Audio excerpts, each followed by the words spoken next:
Like most anything dealing with game art and development in general, we want to work from larger details to smaller details. So instead of going in and trying to fix things like the clipping under his arm and stuff like that, I'm going to try to take care of some general fixes and work my way down from there. It's just a better way for me to work and compartmentalize this kind of daunting task of making sure this character is deforming properly. So to begin, I like to go through as many parts of the mesh as I can with not the Paint Skin Weights tool, but with the component editor instead. So let me explain what that's all about. For example, if we select the right pauldron over here, the controller for the right pauldron, and we give that a little wiggle, we'll notice that we're getting some weird deformation because this part of the mesh is actually being weighted to other joints. So most likely the shoulder joint and the elbow joint are influencing that bit of the mesh instead of the shoulder pad joint. And because this is one solid chunk of mesh that we want all being controlled by a single joint, it's easier to handle it through the component editor instead of the Paint Weights tool, because we can handle this entire mesh all in one motion instead of having to do paint strokes all along this mesh and try to fix things that way. So let's start off with that. First, I'm going to go to the channel box over here and make sure my model is unrestricted by clicking the R in the model layer that we made. And then I'll close that channel box so we have more space here. And I want to select the mesh before we start. Now to open the component editor, we want to go up to Windows, and then we can find the general editors. And down here in the middle, we'll find the component editor, and we can click that. This will open up a new window for us with a bunch of different tabs on it, including the Smooth Skins tab, and that's what we're looking for. So we'll click that. And that'll change our graph down here at the bottom, our spreadsheet, to show our selection. You'll notice we have the Dwarf Hero model shape in here, and that's selected, but there's no smooth skins associated with the model itself. Smooth skins are associated with vertexes, so we want to make our selection a vertex selection instead. So in the viewport, I'm going to go and select our area of interest. The shoulder pad or the pauldron is what we actually want to be modifying, so I'm going to hold down the right click and go to the face selection mode and just double click on the pieces of the mesh that I want to use. Luckily, these are all individual pieces, so just by double clicking on them, I can select everything at once. So I've selected the pauldron itself and then this little circular hinge thing, because I believe all of these should be controlled by the rotation of the shoulder pad joint. And when you make that selection, you'll notice in the component editor, the chart has changed to show all our selected faces. So you see here on the left side, it says F114, F115, and so on. And all the faces that we have selected are being shown here. But still, we don't have any skin weight values in here because, again, skin weights aren't associated with faces either. They're associated with vertexes. So to change this to a vertex selection, I'm going to hold down Control, and then I'm going to hold the right-click mouse button and go 2 vertexes over here on the left, and then again 2 vertexes, and then release the right click. And now we have a lot more information in our component editor because we've selected the vertexes instead. So you'll see on the left it says VTX 116, 117, 118 instead of showing the faces of the mesh. And now up here on the top we get new columns, and those are all the different joints and all their different influences on these vertexes. So you see we have the beard joints, the chest joints, we have the jaw joints, and so on, all having an effect on this part of the mesh. And that's not what we want. That's why we were seeing some funny deformations, because different parts of the skeleton were pulling this geometry in ways that we just don't want. We want the pauldron joint, the right pauldron joint, to control this part of the mesh alone.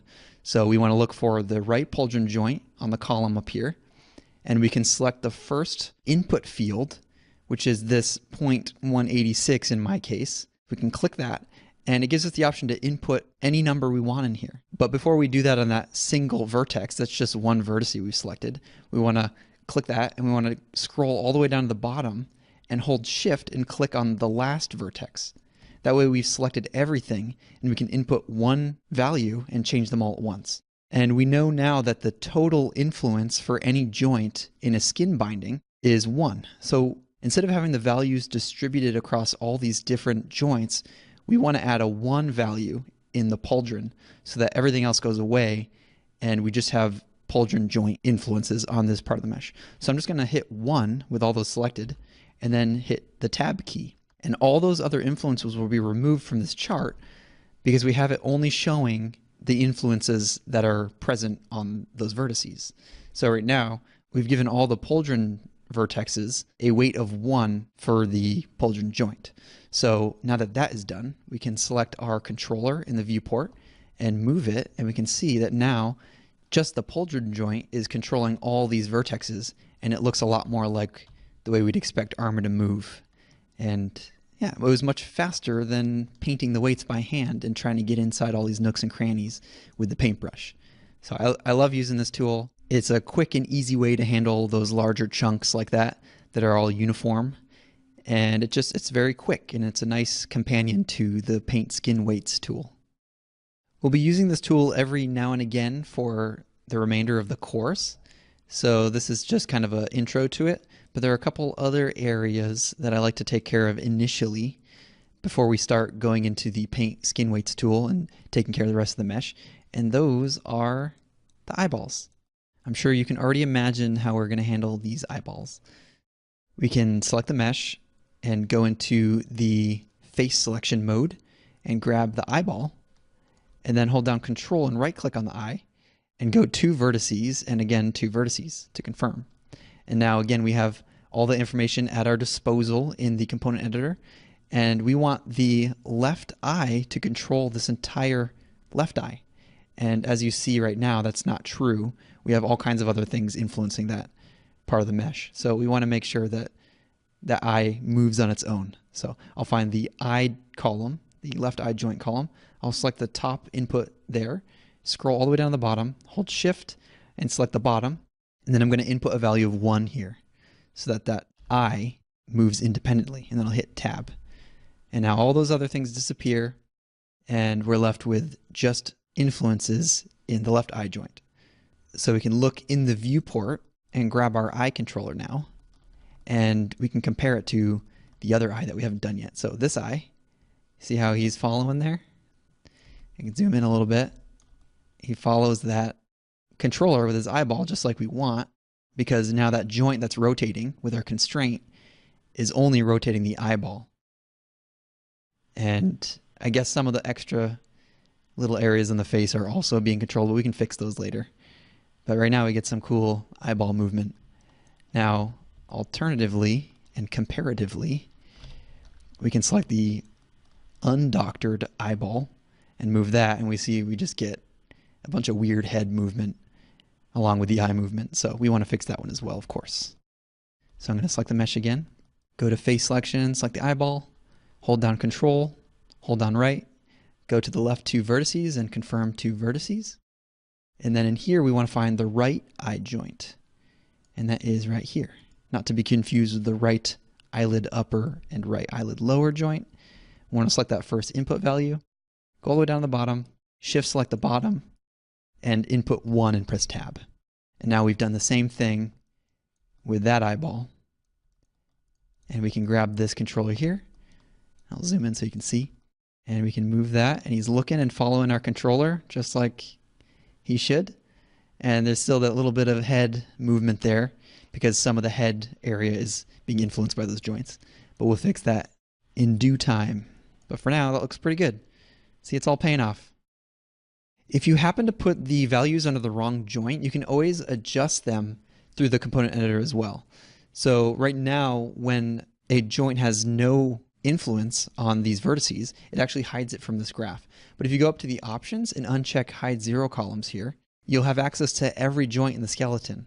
So you can start looking for the proper joint. So I'll scroll over here and find the right eye, and you can now input those 1 values in here, or whichever values you want. You can also find other joints and you can mix the values. So if I wanted some influence with the eyelid, I could grab all these vertexes and input, let's say 0.5, and it would divide the 2 in half. And now when the eyelids move, part of this eyeball will move, which isn't right. You might want the inverse, but not this way. But at least now you know you can divide these up, or you can move the values over completely. So if I go back up to the top here, I can correct what I've just done by going back into the right eye joint, selecting that top input value, going down to the bottom, selecting the bottom input value with Shift, and putting a 1 in there and pressing Tab. And now I've fixed that. So you have all the freedom to change these around as you please and experiment with them and stuff. For our purposes right now, I just want full weight on the eyeball. That makes most sense. And now that I'm done working with those extra joints, I'm going to hide them by going to Options and rechecking this Hide Zero Columns box. And now we just see that one joint that has influence on these vertexes.